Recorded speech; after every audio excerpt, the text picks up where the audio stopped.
रात के तकरीबन 11 बज रहे थे। मुंबई की चमकती सड़कों पर खामोशी फैल रही थी, मगर सोशल मीडिया की दुनिया में एक तूफान उठ चुका था। हर तरफ सिर्फ एक ही नाम ट्रेंड कर रहा था, काजल काजल काजल काजल। एक प्रोग्राम में कहे गए चंद जुमलों ने पाकिस्तान और भारत दोनों के ड्रामा फैंस को चौंका दिया था। काजल ने मुस्कुराते हुए कहा, अब पाकिस्तानी ड्रामों में सास बहू की लड़ाइयों के अलावा रह ही क्या गया है, बस फिर क्या था। ये एक जुमला था, मगर सोशल मीडिया पर जैसे आग ही लग गई। किसी ने कहा, काजल को पाकिस्तानी ड्रामों की असल ताकत का अंदाजा ही नहीं है, तो किसी ने तंज किया, भारतीय सीरीज में तो लोग 20 साल बाद भी जिंदा हो जाते हैं। चंद ही मिनटों में टिकटॉक, फेसबुक और एक्स पर वीडियोस, मीम्स और रिएक्शन की भरमार हो गई। लेकिन कहानी यहाँ खत्म नहीं होती, क्योंकि पाकिस्तान के ड्रामा शायकीन इस बयान को सिर्फ तनकीद नहीं समझ रहे थे, बल्कि इस पाकिस्तानी इंडस्ट्री की कामयाबी से जोड़ रहे थे। आखिर ऐसा क्या हुआ कि भारतीय अदाकारा को पाकिस्तानी ड्रामों पर बात करनी पड़ी। कहानी जरा पीछे से शुरू करते हैं। कभी एक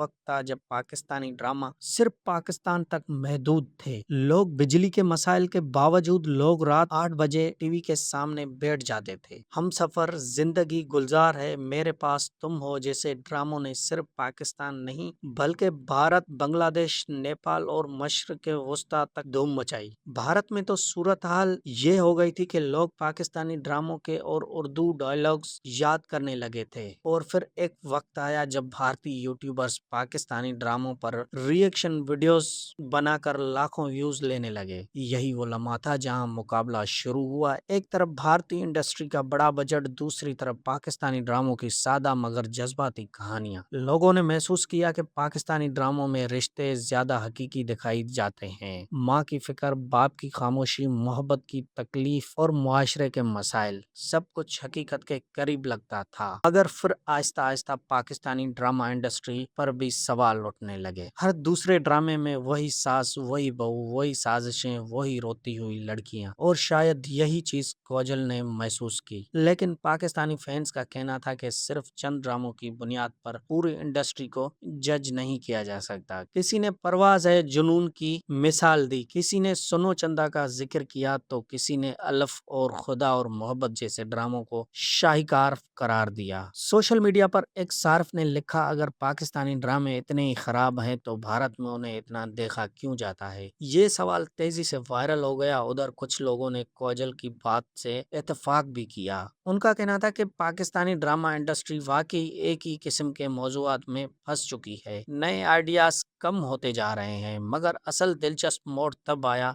जब चंद भारतीय सोशल मीडिया पेजेस ने खुद पाकिस्तानी ड्रामों की तारीफ शुरू कर दी। एक भारतीय ब्लॉगर ने कहा, कम से कम पाकिस्तानी ड्रामा 1000 एपिसोड तक तो नहीं चलते। ये वीडियोस रातों रात वायरल हो गई। फिर लोगों ने भारतीय और पाकिस्तानी ड्रामों का मुवाजना शुरू कर दिया। किसी ने भारतीय ड्रामों की अजीब सीन्स दिखाए, तो किसी ने पाकिस्तानी ड्रामों की जज्बाती अदाकारी की मिसालें दी। और देखते ही देखते ये सिर्फ एक बयान नहीं रहा, बल्कि दोनों ममालिक की इंटरटेनमेंट इंडस्ट्री के दरमियान एक नई बहस बन गई। लेकिन इस पूरी कहानी में सबसे दिलचस्प बात क्या थी? काजल ने शायद तनकीद की थी, मगर इसी तनकीद ने पाकिस्तानी ड्रामों को दोबारा खबरों का हिस्सा बना दिया। लोग फिर से पाकिस्तानी ड्रामों के क्लिप्स शेयर करने लगे, पुराने सीन्स वायरल होने लगे और यूट्यूब पर सर्चेस बढ़ने लगी। यानी तनकीद ने नुकसान कम, तशरीर ज्यादा कर दी। अब सवाल ये है कि क्या वाकई पाकिस्तानी ड्रामा सिर्फ सास बहू की कहानियों तक महदूद हो गए हैं, या फिर ये सिर्फ एक तासुर है। और क्या आने वाले वक्त में पाकिस्तानी राइटर्स कुछ नया लेकर आएंगे, ये तो वक्त ही बताएगा। मगर एक बात यह है, काजल के चंद जुमलों ने दोनों ममालिक के ड्रामा फैंस को एक बार फिर आमने सामने लाकर खड़ा किया है। और ये बहस अभी खत्म होने वाली नहीं है। मजीद ऐसी वीडियो देखने के लिए हमारे YouTube चैनल को सब्सक्राइब करें, लाइक करें और शेयर